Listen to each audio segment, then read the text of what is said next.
วันนี้ท่านผู้ชมทุกท่านเนาะข้าพเจ้าขอจังเทียบว่า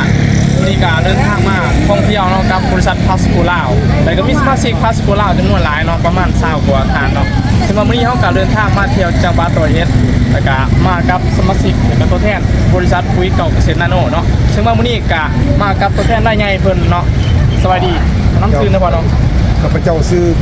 คำพูดแสนหลวงมาจากบ้านน้องพนวนเมืองปากซองแข้งจำซักซึ่งเป็นตัวแทนจำหน่ายปุ๋ยเก่าเกษตรนาโนเนาะแล้วก็ว่ารายใหญ่กับว่าแมนเนาะถ้าว่า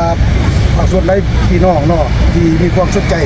สามารถติดต่อหาข้าพเจ้าได้ทางเบอร์9228261หรือว่าทาง Facebook ก็ได้เนาะซื้อคำพูดเนาะขอบคุณ เจ้า ใจ ถ้าว่ามีคนป้าส่วนเนาะเห็นคลิปนี้อยากมาท่องเที่ยวคือครับอาจารย์เนาะเขาสิมีวิธีอะไรอย่างเขามาเที่ยวกับเขาเนาะ เจ้าแล้วก็ถ้าว่ามีพ่อแม่ปลาส้นหรือผักส่วนได้อยากมาท่องเที่ยวคือครับเจ้าเองเนาะซื้อปุ๋ย2 ตันก็สามารถไปเที่ยวได้เนาะและทางบริษัทพัสโกลาวเพิ่นสิพาท่องเที่ยวมีหลายแห่งหลายบ่อนเนาะเป็นต้นในมะม่วงหลังจากเที่ยวนี้เนาะเพิ่นสิพาไปเที่ยวในพัทยาบ่เชียงใหม่บ่หรือว่า